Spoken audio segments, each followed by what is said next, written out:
Número 4, estou na lista de tarefas, tá?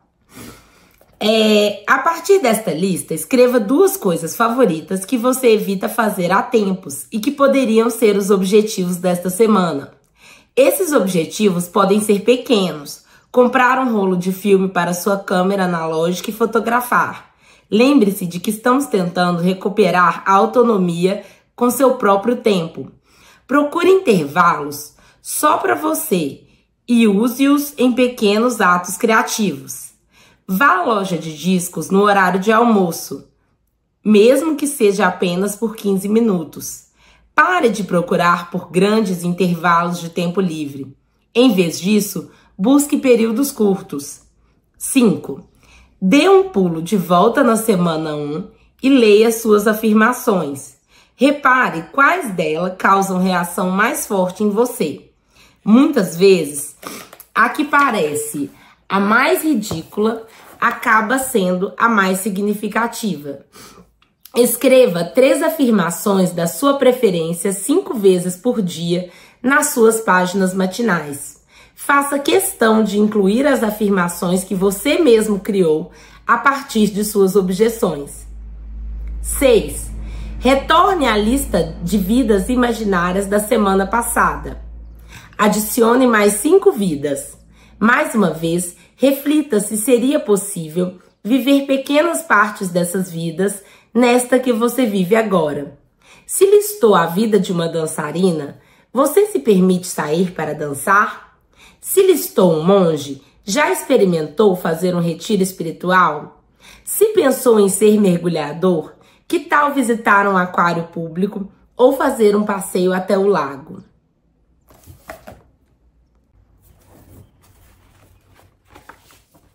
Sete. Torta da vida. Desenhe um círculo. Divida-o em 6 fatias de torta. Rotule um pedaço como sendo espiritualidade, o outro exercícios, o outro diversão, e assim por diante com trabalho, amigos, romance e aventura. Coloque uma bolinha em cada fatia, indicando o grau em que você se sente realizado em cada área. A parte mais larga da fatia indica muita satisfação. A parte mais perto do centro, não muita. Trace linhas conectando as bolinhas de cada fatia. Isso irá lhe mostrar onde você sente mais equilíbrio. No início, é comum que os pontos ligados na sua torta da vida pareçam uma tarântula. À medida que você vai progredindo em sua recuperação, sua tarântula começa a parecer mais como uma mandala. Ao trabalhar essa ferramenta, você vai perceber que algumas áreas de sua vida estão mais empobrecidas e que você não dedica quase nenhum tempo a elas. Use aqueles pequenos intervalos de tempo livre para mudar isso. Se sua vida espiritual é mínima, até mesmo uma paradinha de 5 minutos na igreja ou no templo de sua preferência pode trazer de volta o sentimento de ser parte de algo maior.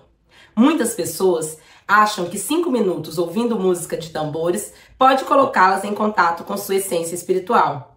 Para outras, uma ida a uma estufa de plantas. O importante é que mesmo um mínimo de atenção às suas áreas mais empobrecidas pode ser suficiente para alimentá-las. 8. 10 mudanças pequeninas. Liste 10 mudanças que você gostaria de fazer para si mesmo. Da mais significativa à menor, ou vice-versa. Comparar um lençol novo para trocar com mais frequência. Comprar um lençol novo para trocar com mais frequência. Ir à China. Pintar a sala. Romper a amizade com a nojenta da Conceição. Faça a lista assim. Eu gostaria de tal. Eu gostaria de... À medida que as páginas matinais nos empurram cada vez mais em direção ao momento presente, em que prestamos atenção à nossa vida atual, uma pequena mudança, como um banheiro recém-pintado, pode gerar uma sensação boa e exuberante de que estamos cuidando bem de nós mesmos. 9. Selecione um pequeno item e faça disso uma meta para esta semana. Agora, realize. Checagem. Número 1. Quantas vezes você escreveu suas páginas matinais essa semana? Espero que tenham sido 7, lembra? Como foi a experiência? Como se sentiu fazendo as páginas matinais? Descreva seus sentimentos. Por exemplo, eu me senti tão estúpida, escrevi um monte de coisinhas desconectadas que não pareciam ter nada a ver uma com as outras. Lembre-se de que, se você está escrevendo as páginas matinais, elas já estão ajudando. Que assunto lhe causou mais admiração ao escrever? Responda essa pergunta detalhadamente na sua página de checagem. Este será um exame semanal de seus sentimentos e não de seu progresso. Não se preocupe se suas páginas são lamentosas ou banais. Às vezes, isso é exatamente do que você precisa. 2.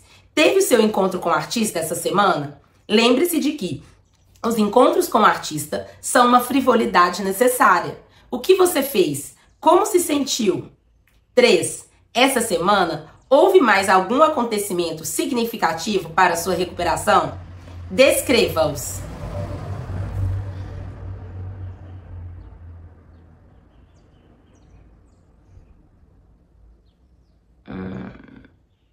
Entendi.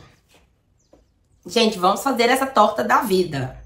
Eu já posso dizer que na minha torta da vida, eu estou praticando a espiritualidade, mas preciso de mais disciplina. Eu estou fazendo exercícios, mas tive que parar porque gripei feio. Diversão não é permitido para mães. Tem que divertir em casa. Ou seja, se eu não tô divertindo, eu tenho que achar um jeito mais criativo de me divertir. A culpa provavelmente é minha, mas assim, né? A gente tem que ser mais criativo que a maioria, né? Quando você não tem tempo, disponibilidade, nem suporte. Nem dinheiro. E amigos, tem romance. Catherine está nos Estados Unidos. Me abandonou. E aventura. Aventura não é permitido para mães. A não ser que aventurar seja você andar até a cachoeira com a criança chorando porque não aguenta andar debaixo do sol. Isso aí é uma aventura. Ninguém pode negar, entendeu? Ou também tentar lavar 5 máquinas de lavar no mesmo dia. Isso aí tá sendo o tipo de aventura que eu tô tentando fazer aqui em casa.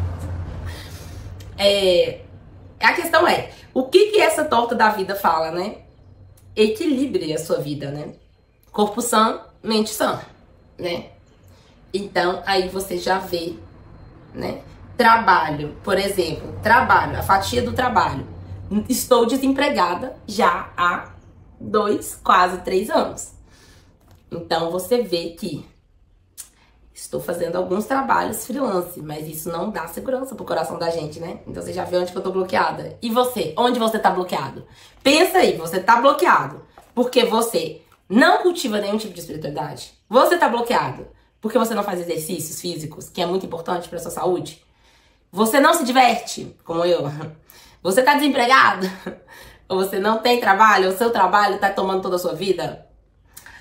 Você tem amigos que te estimulam, que são uma boa companhia pra você, que fazem a sua energia crescer, que regam a sua plantinha? Você tem romance? Romance não precisa ser, né, gente? Vamos lembrar os livros de romance. Romance não precisa ser também namoro. Às vezes, romance é você romantizar sua vida, você fazer uma coisa romântica. Hoje eu tô desromantizando aqui com vocês, mas a gente pode romantizar também, entendeu? A gente pode tentar achar um jeito mais bonito. Olha, vou fazer um café aqui pra mim, vou romantizar esse momento, vou deixar mais bonito, vou colocar uma florzinha na mesa, entendeu? Isso também é romance. Romance pode ser com você mesmo também, tá? Sério, não pense em romance só com gente de namorar. E aventura. Gente, aventura é muito bom, né? Fazer uma trilha, ir numa cidade diferente, fazer uma coisa diferente. Isso é maravilhoso, entendeu? Realmente, ser artista não tem aventura, a vida é um saco, é chato demais. A gente gosta de adrenalina. Adrenalina! Semana 3. Recuperando o senso de poder. Nesta semana, talvez você venha lidar com inesperadas explosões de energia, além de picos intensos de raiva, alegria e pesar. Você está descobrindo seu poder, ao mesmo tempo que as amarras ilusórias do que antes considerava seus limites vão desprendendo. Peço-lhe que, conscientemente, passe a abrir sua mente à espiritualidade. Raiva. A raiva é um combustível. Nós a sentimos e desejamos fazer alguma coisa. Bater, quebrar algo, dar um chilique, socar a parede, ensinar aqueles desgraçados. Mas somos bonzinhos, entendeu? E o que costumamos fazer com nossa raiva é escondê-la, negá-la, enterrá-la, bloqueá-la, ocultá-la, mentir sobre ela, medicá-la, sufocá-la, ignorá-la. Nós fazemos tudo, menos escutá-la. A raiva deve ser escutada. A raiva é uma voz, um grito, um apelo, uma exigência. A raiva precisa ser respeitada. Por quê? Porque ela é um mapa. A raiva nos mostra quais são os nossos limites. Mostra onde queremos ir. Ela nos deixa ver onde estivemos e quando não gostamos de algo. Ela aponta o caminho, não mostra apenas com o dedo. Na recuperação de um artista bloqueado, a raiva é um sinal de saúde. Então, saúde tá 100%. A raiva é feita para nos levar a agir, não é para se esgotar em si mesma. A raiva aponta a direção. Devemos usar a raiva como combustível para tomar as atitudes necessárias para seguir naquela direção. Quando pensamos um pouco, em geral, conseguimos traduzir a mensagem que a raiva está nos transmitindo. Que diretor péssimo! Eu podia ter feito um filme melhor que esse. Essa raiva diz: você quer fazer cinema, precisa aprender como. Não acredito, tive essa ideia para uma peça há 3 anos, aí essa mulher vai e escreve a mesma coisa. Essa raiva diz: não fique deixando para depois, ideias não levam a noites de estreia, peças inteiras sim, comece a escrever. Ele está usando minha estratégia incrível, fui roubado, sabia que eu devia ter registrado meus direitos autorais sobre aquele material? Essa raiva diz: é hora de levar suas ideias a sério bastante para incrementá-las. Eu simplesmente peguei a energia que se gasta fazendo cara de chateado e escrevi um blues. Duke Ellington. Quando sentimos raiva, muitas vezes ficamos furiosos por sentirmos essa porcaria. Porcaria de raiva. Ela nos diz que não podemos mais continuar levando a vida desse jeito. Ela nos diz que nossa antiga vida está morrendo, que estamos renascendo e que o parto dói. A dor nos dá raiva. A raiva é queimada que sinaliza a morte da nossa vida antiga. É o combustível que nos projeta para uma vida nova. É uma ferramenta e não um mestre. É feita para ser extraída e explorada. Usada de forma certa, ela é muito útil. A estagnação, a apatia e o desespero são os inimigos. A raiva não. A raiva é nossa amiga. Não é uma boa amiga nem é gentil. Mas é muito, muito leal. Sempre avisa quando somos traídos. Sempre nos avisa quando nós mesmos nos traímos. Sempre avisa a hora de agir em nome dos nossos interesses. A raiva não é a ação em si, é o convite à ação. Sincronicidade. Ter nossas preces atendidas dá medo. Isso implica em responsabilidade. Você pediu, agora que recebeu, o que vai fazer? Não é à toa que dizem, cuidado com aquilo que deseja, pois pode acabar virando realidade. Orações respondidas nos devolvem ao leme de nossa vida. Isso não é confortável. Achamos mais fácil aceitá-las como exemplos de sincronicidade. Uma mulher admite ter sufocado seu sonho de ser atriz.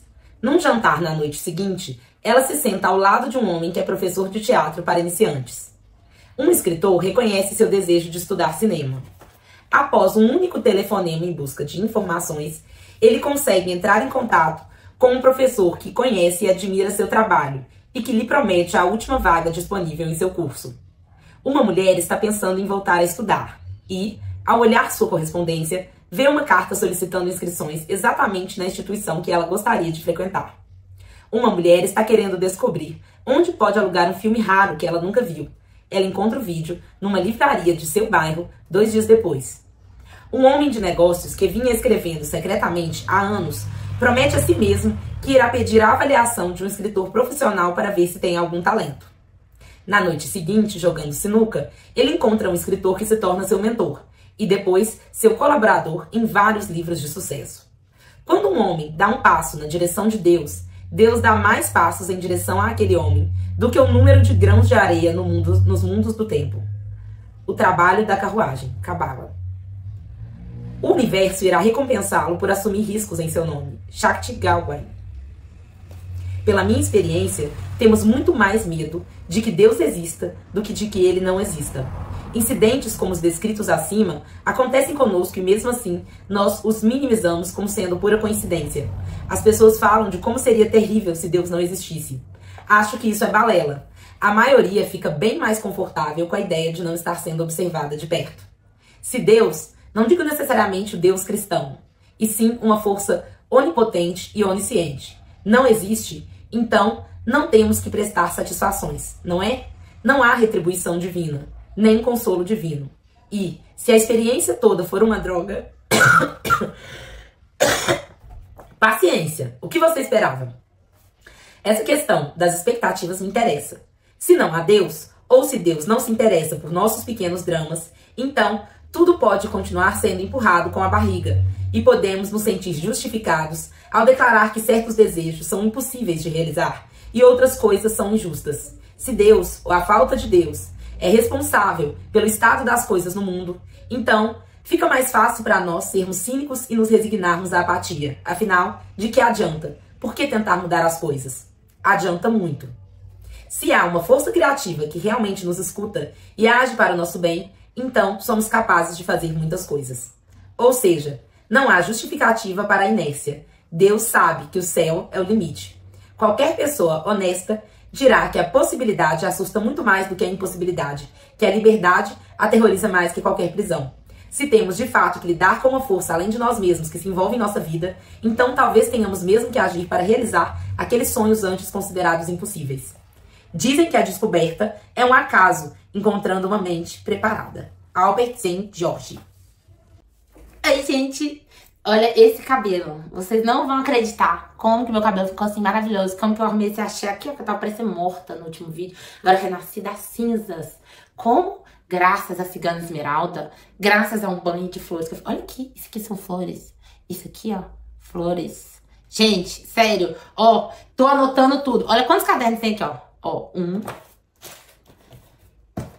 2 cadernos, 3 cadernos aqui de dívidas, amarelinho da prosperidade, caderninho vermelho, estudo magia, e um outro caderno ainda aqui, que a verdade era pra ser um desses aqui, é pra eu estudar filosofia, e o outro é pra escrever coisas aleatórias da dinâmica do livro do Caminho do Artista.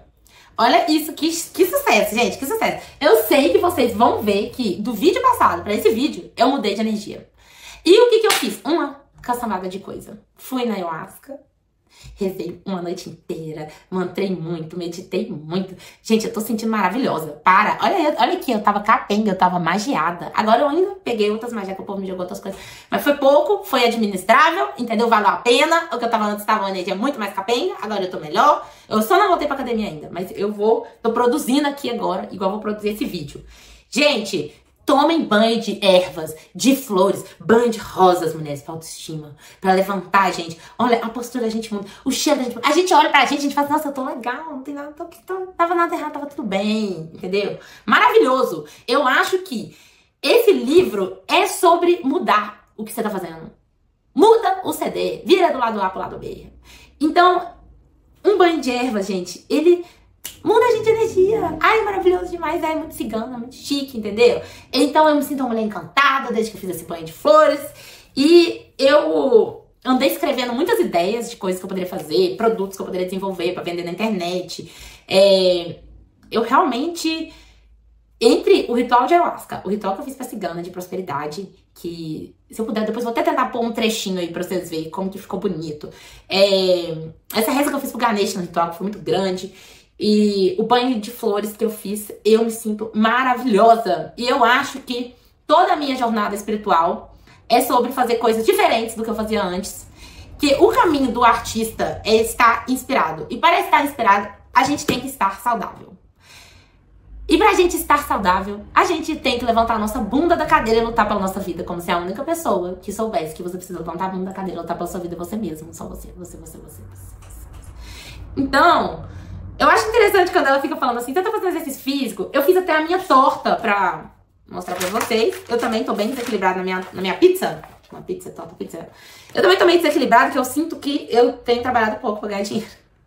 Que a minha namorada me ajuda, tá me ajudando. Ela tá lá em outro país. Mas eu tenho tido dificuldade de arrumar um emprego estável que paga minhas contas realmente. Então eu faço muitos freelas em casa. Eu leio tarô, eu vendo algumas artes, eu faço tatuagem, eu faço um monte de coisa. Mas eu tenho feito pouco desenho, pouca pintura pra vender, tudo que eu sei fazer eu não tô fazendo muito. Nem os vídeos eu não tô fazendo muito. Então é uma coisa que eu refleti aqui, pô, cara, vou ter que fazer trabalho, fazer, olha, eu dediquei tantas horas do meu dia a ganhar dinheiro. Se eu ganhei, não ganhei, mas eu fiquei dedicada. Porque às vezes eu me sinto assim, não tem tanta ambição, gente. Eu sou próspera, porque eu gosto de tudo bom, tudo de madame. Eu adoro coisa boa, cheiro bom, comida boa.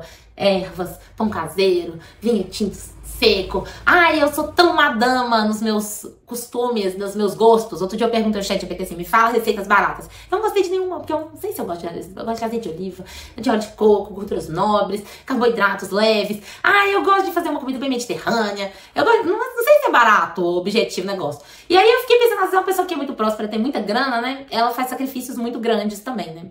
Então, assim, só refletindo com você sobre a minha pequena e mínima ambição. Mas eu tenho que melhorar nesse trem aí. Essa dedicação ao que eu tenho feito, assim, um trabalho com a intenção de capitalizar, é uma coisa que tá me faltando. Mais exercício eu faço, porque eu vou na academia de 3 a 4 vezes por semana. A minha espiritualidade eu tenho rezado, meditado bastante agora. Voltei.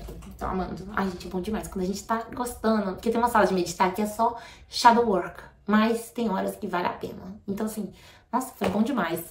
Voltar e sentir que eu tô voltando a meditar do jeito que eu gostava. E que os meus amuletos estão ficando rezados e energizados do jeito que eu gosto. E romance e aventura, gente, eu tive mais do que eu precisava. Porque eu andei fazendo umas amizades, aí os amigos não queriam ser amigo, foi o maior problema. Então, assim, romance e aventura. Tá até bom, acho que eu tô de boa disso. A não ser que eu possa ter romance e aventura sozinha. Porque com pessoas, eu não sei se eu tô na vibe, entendeu? Eu preciso de romance e aventura na solitude. E depois, amigos. Gente, eu bato papo demais com os outros. Eu acho que eu bato papo demais, vocês veem que vocês comentem, eu bato papo. Eu sou uma pessoa muito conversadeira. Então, assim, amigos é uma fatia da minha pizza que tá suave. E aí, diversão também considero que tá... Gente, eu me divirto muito, porque muitas coisas que eu faço pra mim é divertido. Se eu fui lá, se eu consegui meditar, praticar e tal, foi um dia legal, eu já achei divertido, que eu cumpri um objetivo. Aí, eu fiz esse vídeo aqui, eu enrolei pra caramba, mas aí eu consegui terminar. Achei divertido. Então, eu me divirto com a vida também. Viver é divertido, né, gente? É bom viver, né? Mas, assim, os exercícios e o trabalho precisam da disciplina. Então, assim, só refletindo sobre a minha pizza, agora eu vou ter que terminar isso e fazer outra. Agora, voltando pro livro, gente. Dizem que a descoberta é um acaso encontrando uma mente preparada. Albert St. George. Você já reparou com quem as coincidências acontecem? O acaso favorece apenas a mente preparada. Louis Pasteur. A vida é o que fazemos dela. Não importa se nossa concepção é de uma força interior divina ou a de um Deus exterior. Confiar nessa força é o que nos interessa. Peçam e lhes será dado. Batam e a porta lhes será aberta. Essas palavras estão entre as menos agradáveis atribuídas a Jesus Cristo.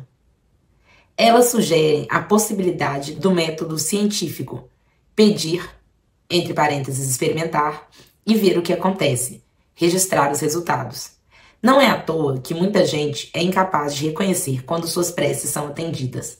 Chamam de coincidência, de sorte, chamam de tudo, menos do que realmente é, a mão de Deus ou do bem, ativada por nossa mão quando agimos em prol de nossos sonhos mais verdadeiros, quando estamos comprometidos com nossa alma. Mesmo a vida mais simples contém esses momentos de compromisso. Finalmente vou comprar meu sofá novo. E depois, achei o modelo perfeito. Foi a maior coincidência. Fui visitar minha tia Berenice e a vizinha dela estava vendendo um sofá novinho porque o seu marido era alérgico ao tecido. Em vidas mais grandiosas, esses momentos se destacam como imagens talhadas na pedra, às vezes tão impressionantes quanto o Monte Rushmore.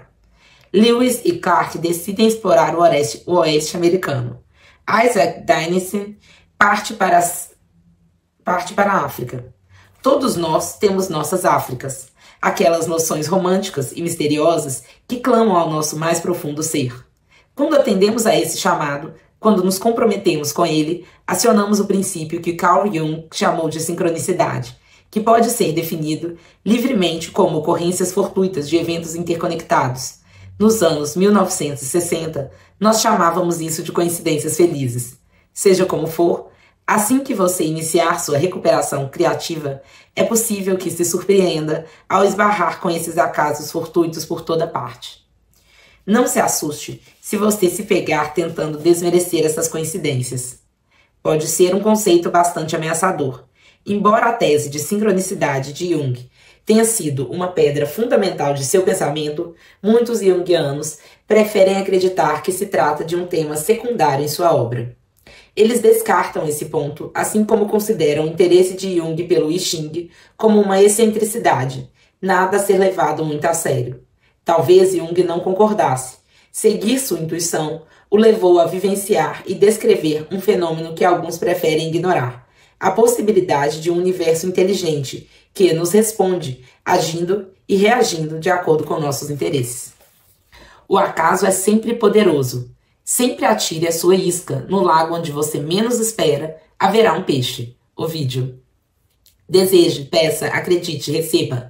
Stella Terrell Mann. Esse é o caso, pela minha experiência. Aprendi a nunca perguntar se é possível fazer alguma coisa. É preferível dizer que você está fazendo. Então, aperte os cintos. As coisas mais surpreendentes irão acontecer. Deus é eficiente.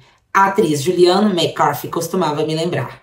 Muitas vezes fico maravilhada com a forma mágica como o universo nos presenteia.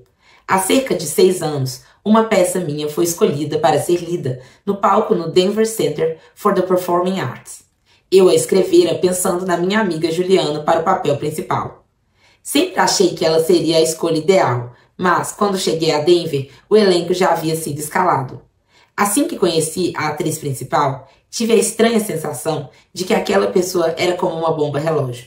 Mencionei isso ao diretor, mas ele me assegurou que se tratava de uma profissional muito responsável. Mesmo assim, aquela sensação persistia no meu estômago. E não é que uma semana antes da estreia, essa atriz pediu demissão abruptamente da minha peça e de outra chamada Painting Churches, que estava na metade da temporada. A equipe do Denver Center, surpresa, me pediu 1000 desculpas, com todos se sentindo péssimos pelo dano que seria causado à minha peça devido à súbita partida da atriz. No mundo ideal, quem você colocaria no papel? Me perguntaram, e respondi: Julianne McCarthy. Juliana foi contratada e veio no primeiro voo de Los Angeles. Assim que a viram atuar, os diretores do centro pediram que ela também assumisse o papel da outra atriz em Painting Churches, que ela interpretou brilhantemente. Deus está se exibindo, falei rindo para Juliana, felicíssima por ela ter a chance de fazer a peça dela final. Pela minha experiência, o universo se encaixa nos planos que têm valor. Especialmente quando são festivos e expansivos.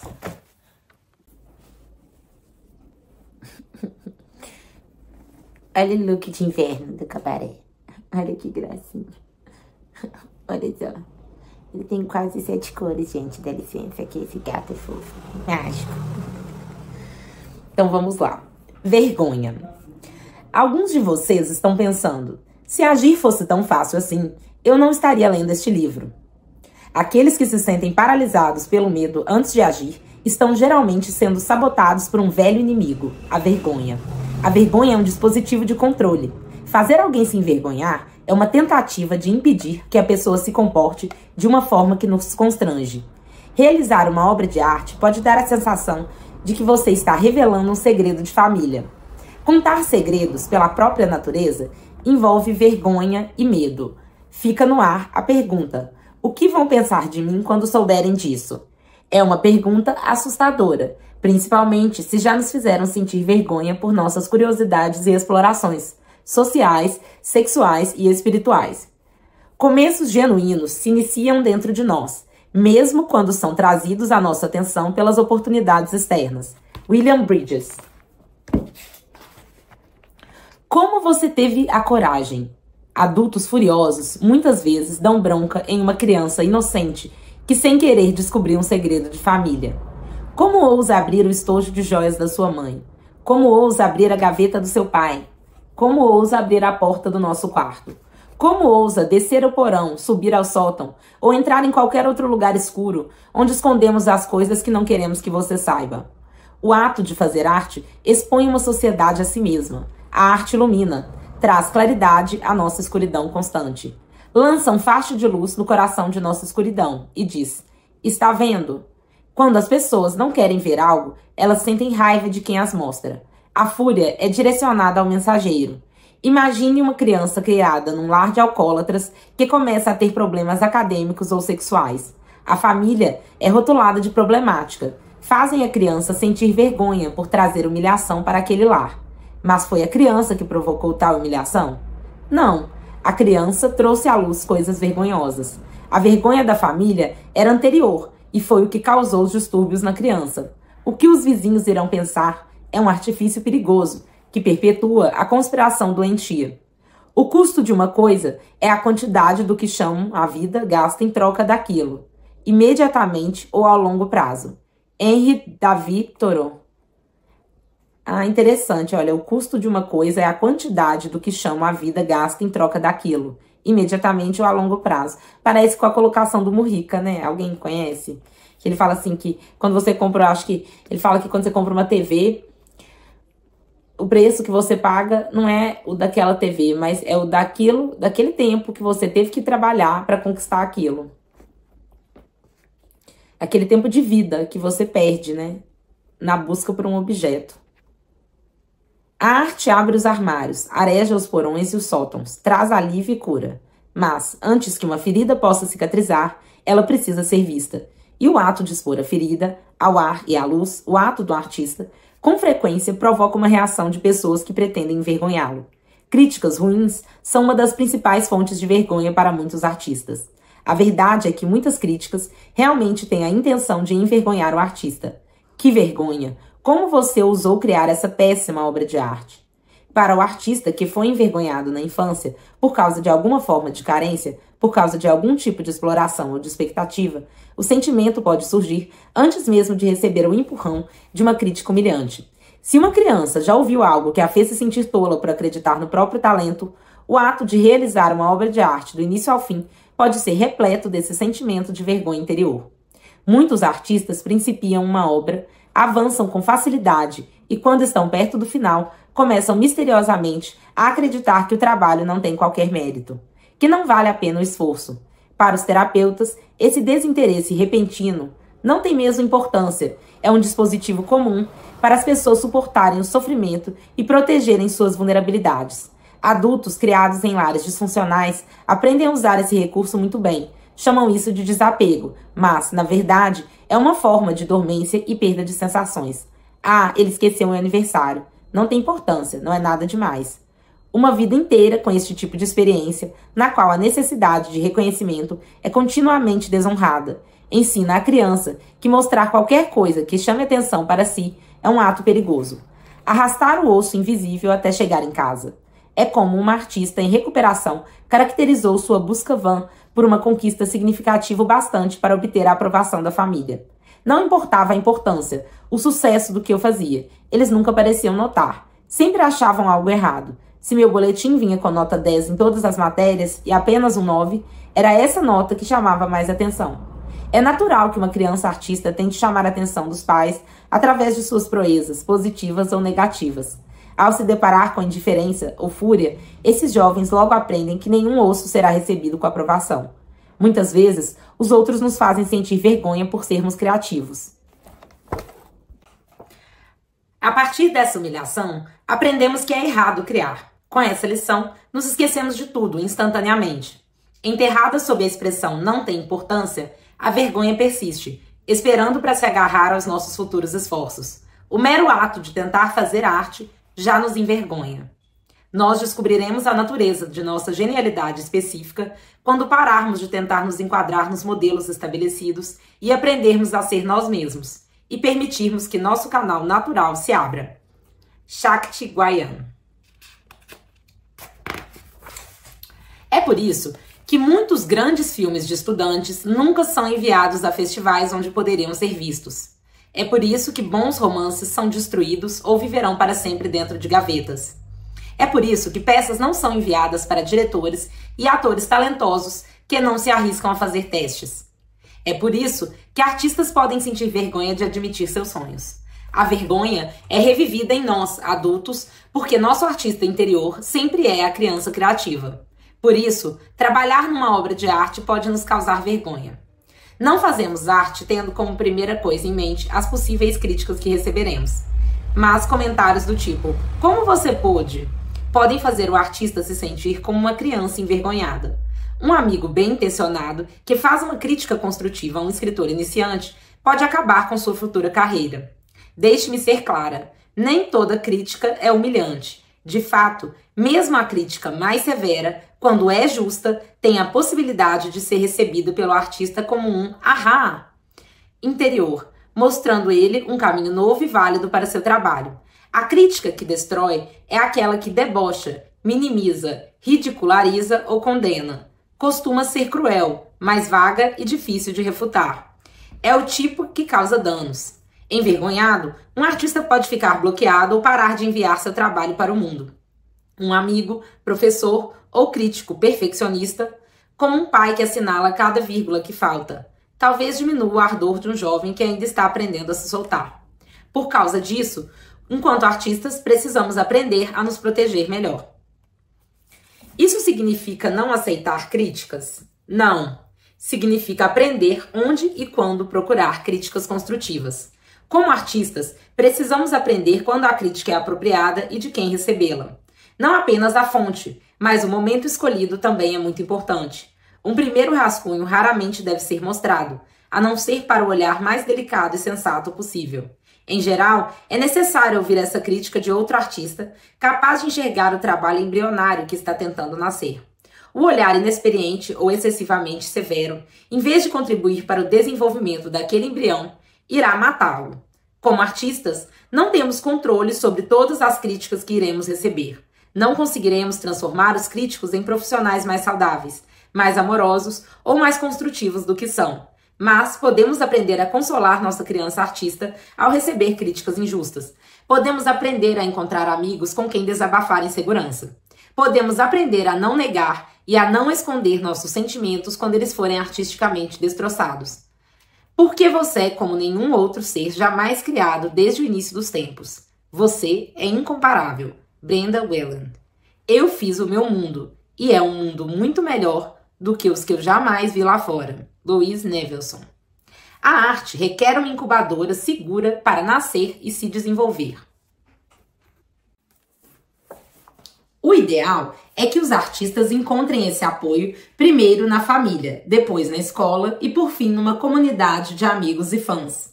Esse ideal raramente é uma realidade. Como artistas, precisamos aprender a criar ambientes seguros. Precisamos aprender a proteger nossa criança artista da vergonha. Fazemos isso ao desativar o efeito dos vexames que vivenciamos na infância, colocando-os no papel e compartilhando-os com alguém de confiança, que irá nos apoiar. Ao contar os segredos que nos provocaram vergonha por causa de nossa arte e por meio de nossa arte, liberamos a nós mesmos e aos outros da escuridão. Essa libertação nem sempre é bem-vinda. Devemos aprender que, quando a nossa arte revela um segredo da alma humana, podemos ser repreendidos por aqueles que a veem. É terrível, talvez digam, atacando o trabalho quando a obra em si não tem nada de ruim. Isso pode nos deixar muito confusos. Quando nos dizem, você devia se envergonhar, e nos abalamos, precisamos aprender a reconhecer essa vergonha como uma recriação daquela que sentimos na infância. Eu sei que o meu trabalho é bom. Achei que era bom. Será que eu estava me enganando? Talvez o crítico esteja certo, porque nunca mais fui capaz de pensar. E aí começa a espiral negativa.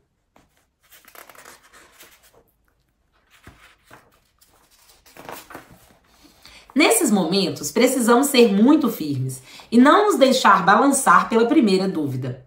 Simplesmente não podemos permitir que o primeiro pensamento negativo se enraize. Absorver a semente da dúvida é como um alcoólatra que aceita o primeiro drink. Ao ser absorvida, aquela dúvida inicial atrairá outra e mais outra. Pensamentos inquietantes podem ser interrompidos, mas é preciso muita vigilância. Talvez aquele crítico esteja certo. E bum, temos que entrar em ação.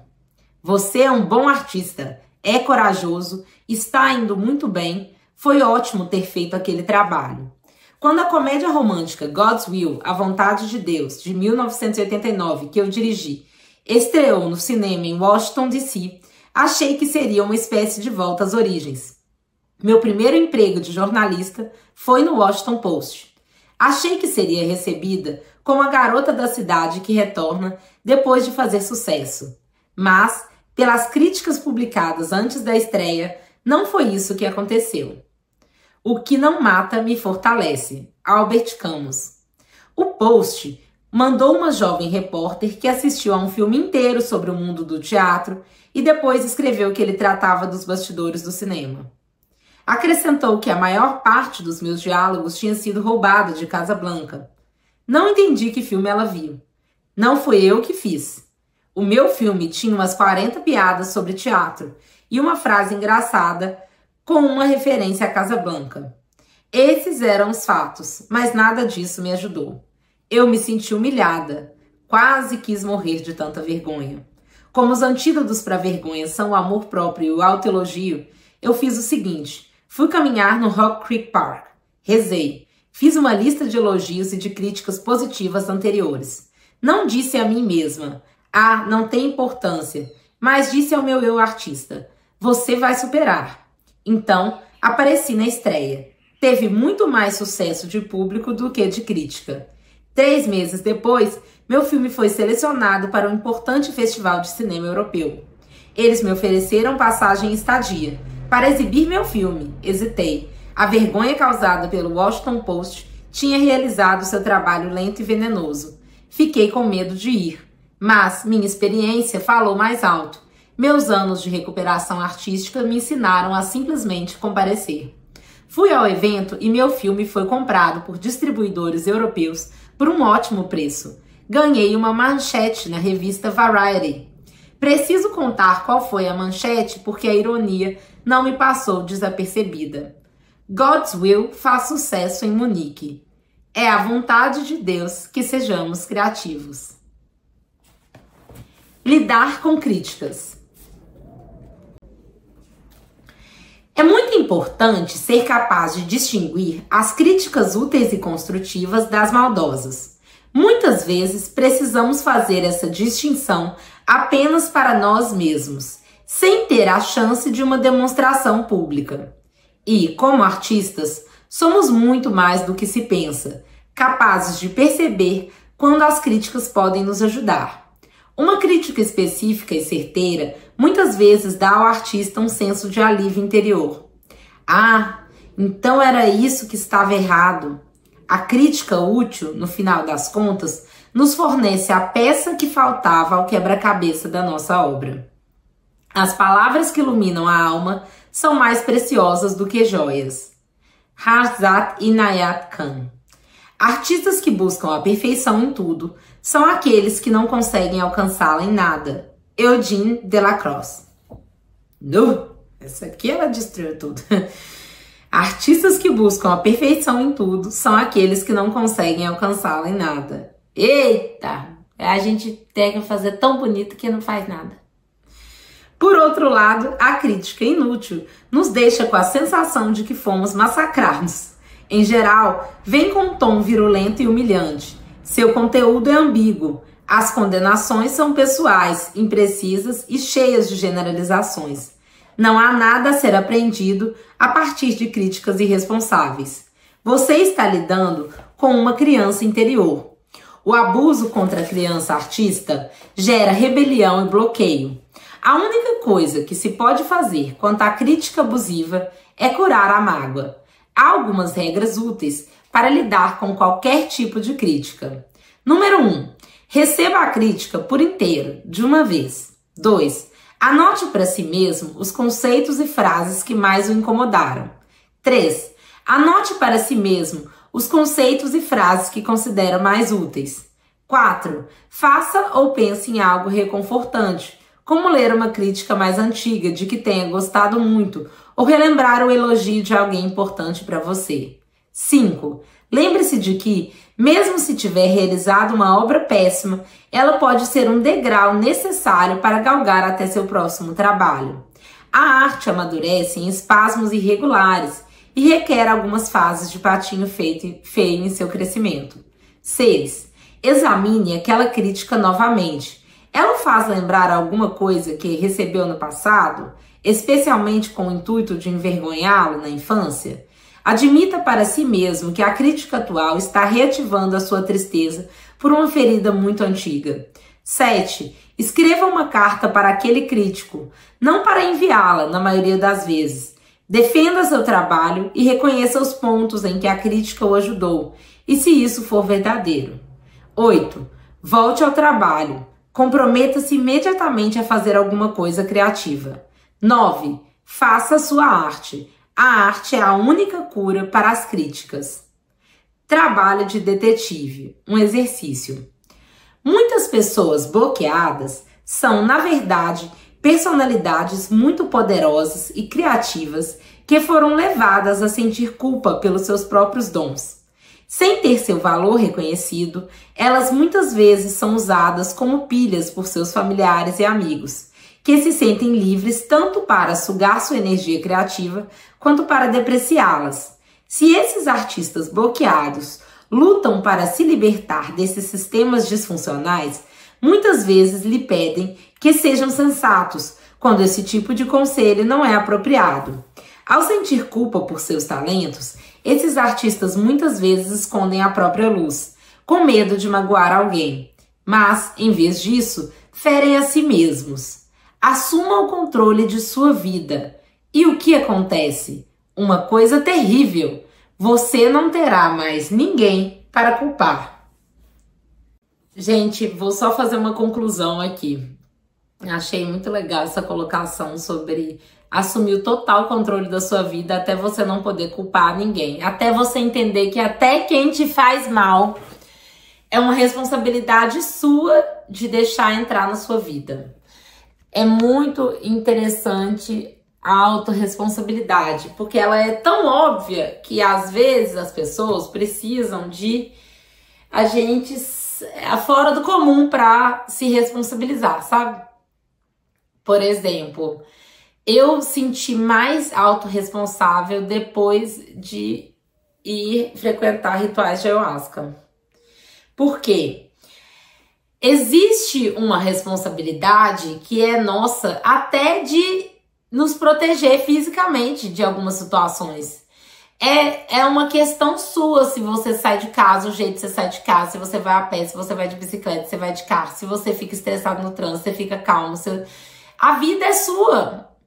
E é engraçado porque antes eu sentia, eu acho que dependendo do karma da pessoa, você vai ter mais inimigos kármicos, menos, vai ter pessoas que te dão rasteira, que te atrapalham.